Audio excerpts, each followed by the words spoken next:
Theocratic projects are largely built by volunteers from all over the world, speaking different languages from different cultural backgrounds with different work practices, things that could divide and create barriers.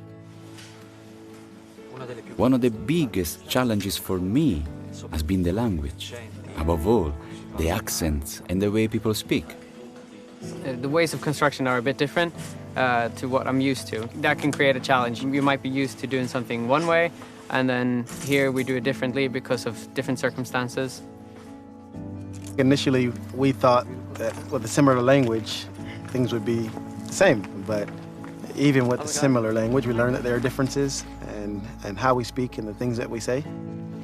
You okay? One of the things that I think probably got us when we first arrived was the greeting.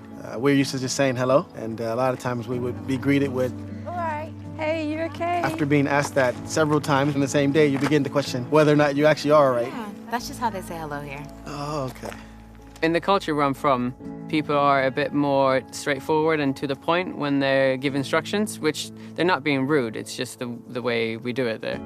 Here I learned that it's nice to ask, how are you, how's your day, how was your weekend maybe, and then get to the point. It's something that I've gotten used to, and I really like it because you get to know the brothers that you work with. There are different ways for saying the same thing. No, can I have Spanish, please? Sure. And the differences aren't really all that big. Since you don't know it, it becomes a challenge to kind of understand it first, but makes it a little more exciting and a little fun. Oh, it's that one? This one? Yeah. Oh, thank you. A red. It might be a way of doing things at home that I'm used to and that I've been learning in school, and then here we do it differently. It's just a matter of obedience, and you do as you're instructed. And at first you may question, like, why are we doing it differently? But if you're patient and you wait, then you realize that you've just learned another way of doing something. Give me some Something that is really nice to see is that when I try to learn the language, the brothers help me, and that's a real blessing. Us taking our time to kind of learn about the culture has really helped us to kind of understand why things are different. And then when you understand why they're different, it doesn't really bother you. You kind of understand your brothers and sisters, and it makes it easier for you to love them and be positive. I realized that we are the ones that we have to adapt to the new culture, the new nation.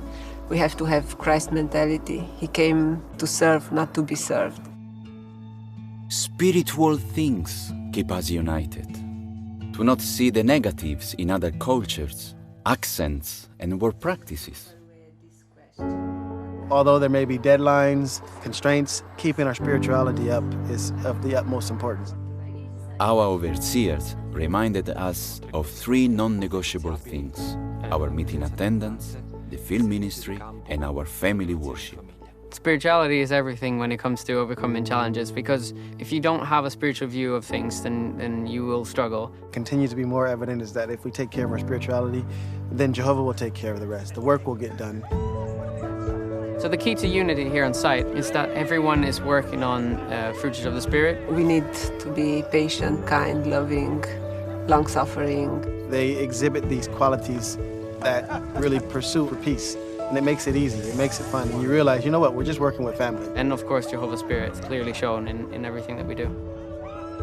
And having all of the different brothers and sisters and the different cultures is special, and it really does help you grow. Where I worked before, differences were an issue. It's beautiful to see, however, that here it doesn't matter where you are from, what job you are doing. We are all on the same level. We are all equal. It makes you think of Revelation 7:9, where the scripture talks about people of every tribe and nation and tongue, and we're one family. And instead of just reading about it, when we're here, we experience it. When Nimrod was building the Tower of Babel, Jehovah used language to halt the project. Yet today, working on a project with so many different languages and cultures, Jehovah is unifying them to make his project successful.